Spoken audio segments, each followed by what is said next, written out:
Let me welcome on to the Field of 68 After Dark, Xavier head coach Sean Miller. Sean, a year to the day that you got the job at Xavier, you took them back to the Sweet 16. Just talk to me about how that feels, man, because I personally, I was really happy to see you guys make it that far. Yeah, thanks, Rob. You really don't know. Well, first of all, a year ago today, you don't really know a whole lot about anything. In my case, just kind of grateful for the opportunity to get back in the game, especially at a place that was so good to me in a conference that I really believe in and enjoyed the last time I was a part of it, which was actually a player, and to return to that conference as a coach, that in and of itself is a thrill. But once we started to play our games and our team came, started to develop, I thought we had a chance to be good, Rob, but I think the experience, the addition of Sule Boom, the constant development of Desmond Claude and Jerome Hunter, have kind of put us over the top, and just incredibly proud of our team and staff, and very, very happy for Xavier. There were a lot of people that were ready to kind of write you guys off when Zach got hurt. And I think a lot of that had to do with how good Zach is, right?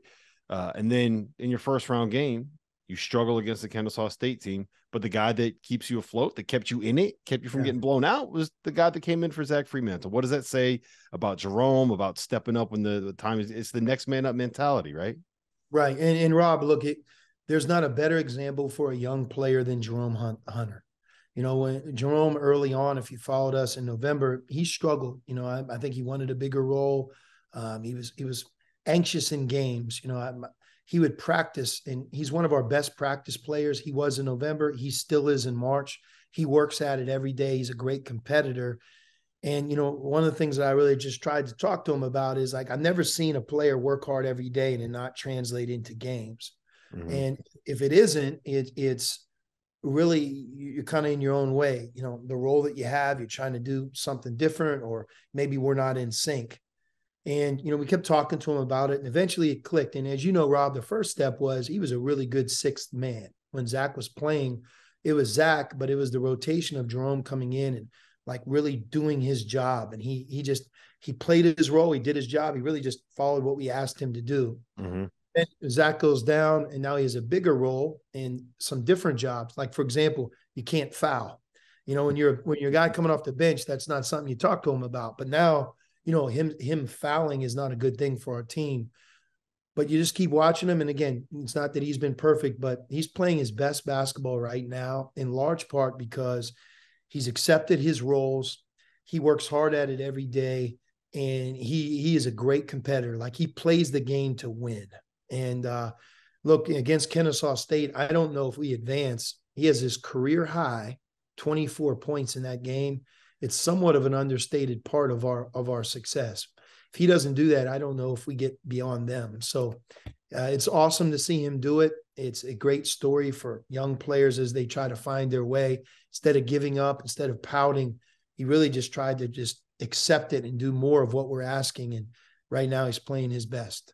Last year during the NCAA tournament, you were just sitting there hoping that Miami didn't make it to the Elite Eight, so you didn't owe Right. Arch a dinner. Now you're That's actually right. coaching it, man. Like, it's wild to see how things can change over the course of a year. So let me ask you this: are you worried about potentially playing Miami in the Elite Eight? Last year you said they couldn't get there. Let Now me you tell you, might get them there.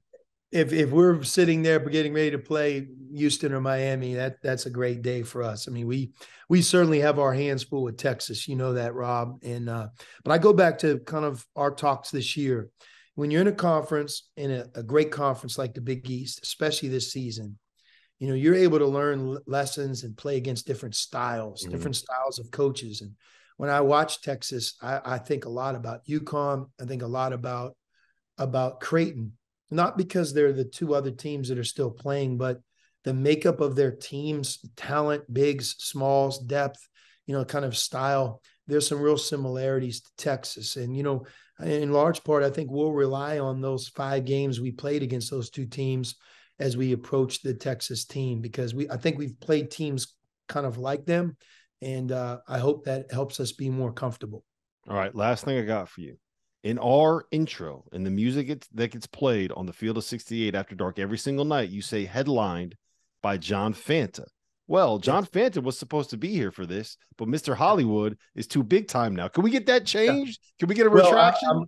I understand where you're coming from, because him and I did an interview when I was in Greensboro this week. And, you know, if there's ever the definition of a fish out of water, it was looking at him in LA with, you know, palm trees behind him in that ocean. It just didn't feel right, you know, and to see him struggle getting back and his luggage lost and him not being here tonight, it makes perfect sense. You can't take a Cleveland Browns fan and make him do work in LA. Just those things don't coincide. So, yeah, we miss him tonight, but I totally understand why he's not here, Rob. Like, you got to do what you do and stay with who you are, right? He's too far out of the bread basket. Do best, man. You got to do what you. He went too far out of the bread basket, no doubt. Listen, Sean, I appreciate the time. Best of luck in the Sweet 16. Stop talking to me. Go prepare, man. I know you got stuff to do. All right, great. Well, always great to be on with you, Rob. Thanks, man.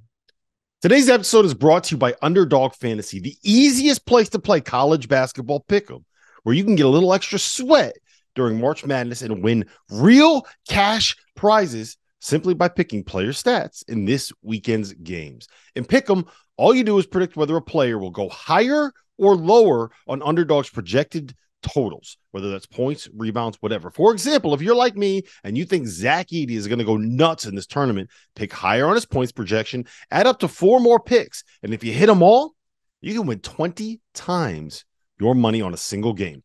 Underdog's slick mobile app is easy enough that dummies like Jeff Goodman have even figured it out. So go to underdogfantasy.com or download the app and use the code FIELD, FIELD, and Underdog will match your deposit up to $100.